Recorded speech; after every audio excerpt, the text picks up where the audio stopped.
Hello, and welcome to my remote light video with Raspberry Pi and Python. This video will show you how to connect two Raspberry Pi devices over a local area network to control an LED remotely. This simple concept leads into the smart home territory, and it can be a foundation for remote-controlled vehicles, which I will actually demonstrate in an upcoming video. I will start with just one system with a very simple setup, a button-controlled LED. The circuit consists of a standard push button with an LED and a 220 ohm resistor. I use a breadboard connected to the Pi using a cobbler and a ribbon cable. Let's write a small program in Python that will turn the LED on and off using the push button. If you are new to Python programming with Raspberry Pi, you may want to check out a couple of my introductory videos before continuing.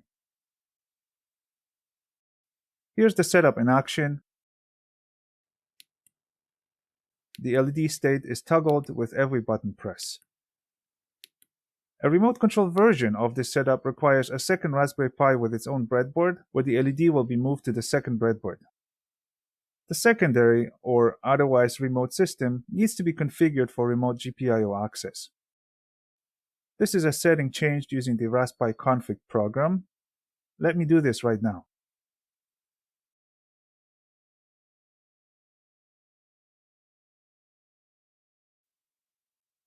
Not all Python libraries support remote GPIO access. One I recommend for that is called PyGPIO. This library has a server daemon included which runs on the remote system. The controlling program will be run on the local system, and I will control the LED through that daemon. Let's enable this daemon permanently.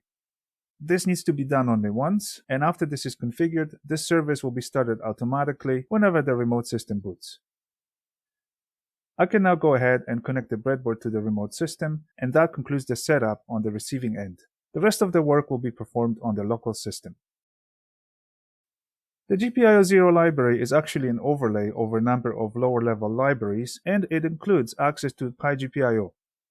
Selection of the underlying library is done by providing what GPIO0 calls a pin factory. Adding a custom pin factory will bring the needed remote access functionality to my program. The PyGPIO factory here will be initialized for remote access by specifying the remote hostname. You could use an IP address here, but a hostname is more flexible as it does not change every time the remote system boots. The assumption, of course, is that the Raspberry Pi systems involved have a different network name, but they are connected to the same network. The LED declaration needs to be updated, so my program knows that it is physically located on the remote system. The rest of the code remains unchanged.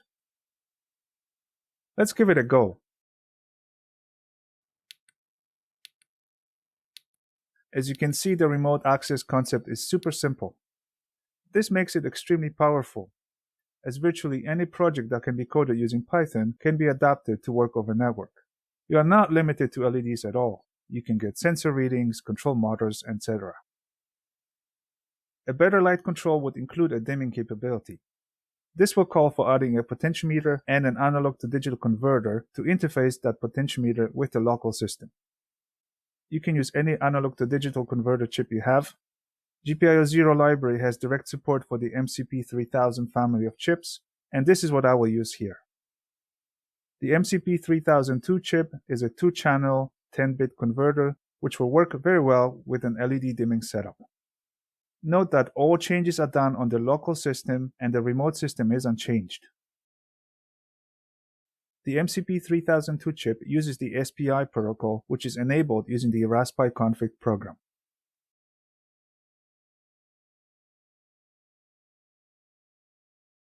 This protocol uses 4 wires for communication, and Raspberry Pi supports both hardware and software implementation. The hardware solution is faster and more reliable, and I will use that one. Let's add the necessary code to include the analog potentiometer input to the system. I will add a small testing loop for a moment to test that the new components are connected and functioning correctly.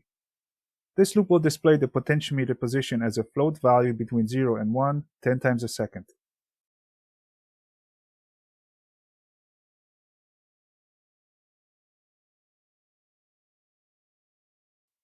Everything seems in order. The value read does not quite reach 0, and it may not always reach 1 on the other end. This is normal as the ADC chip has a 1% error margin, and the power supply stability plays a role here too. You can always round the reading if that becomes a problem.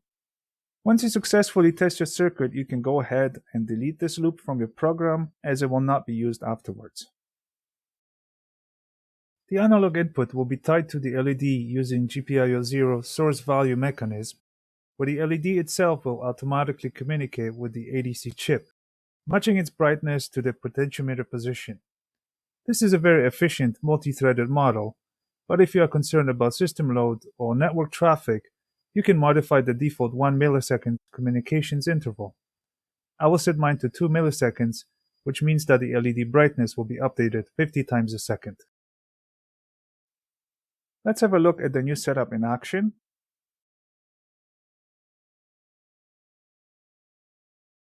The LED brightness now depends on the potentiometer input.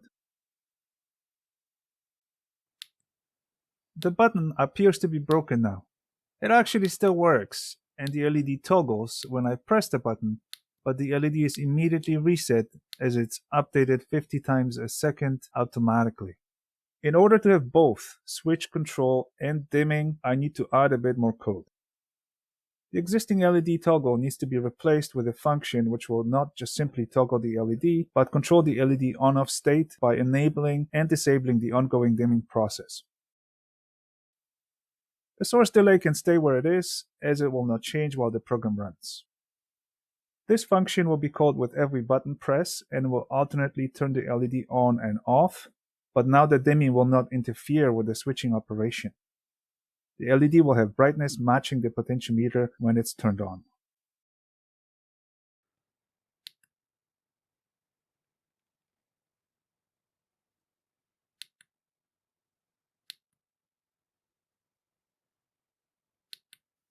If you are keen on details, you may have noticed that the LED dims poorly on the low end. This is normal as LED dimming is not linear and the process needs to be compensated using a formula which will straighten out the brightness curve. I will just hard code these calculations here, but if you are interested in more detail, I have a separate video that explains the details of pulse width signal modulation. The source values connection needs to be replaced with a generator function which will take the existing, non-compensated analog readings and recalculate them so the dimming process is much slower on the low end than towards the top.